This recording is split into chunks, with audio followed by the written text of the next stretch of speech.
Hi friends, எல்லாருக்கும் வணக்கம். சிம்பிளா ஈஸியா ஒரு பேச்சுலர் ரெசிபி பாத்திரலாங்களா? அதுக்கு ஃபர்ஸ்ட் கடாயில ஆயில் சேர்த்துக்கலாம். கூடவே கடுகு, சீரகம், வெங்காயம் ஆட் பண்ணி வதக்கிக்கலாம்.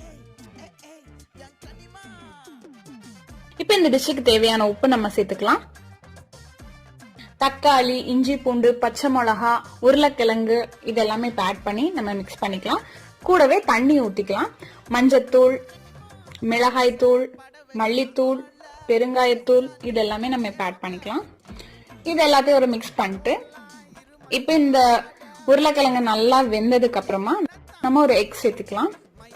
இந்த டிஷ்ஷுக்கு தேவையான கொத்தமல்லி, கருவேப்பிலை ஆட் பண்ணிட்டு வடிச்சு வேக வச்ச சாதம் சேர்த்துக்கலாம். அவ்வளவுதான், நம்ம சுவையான சூப்பரான பொட்டேட்டோ எக் ரைஸ் ரெடி. இப்ப நம்ம இதை டேஸ்ட் பண்ணி பார்த்தரலாம். வாவ், வேற லெவல். இதை நீங்களும் ட்ரை பண்ணி பார்த்துட்டு எப்படி இருக்குன்னு எனக்கு கமெண்ட்ஸ்ல சொல்லுங்க. நம்ம இதே மாதிரி இன்னொரு இன்ட்ரெஸ்டிங் வீடியோல சந்திக்கலாம். Till then, take care. Bye bye.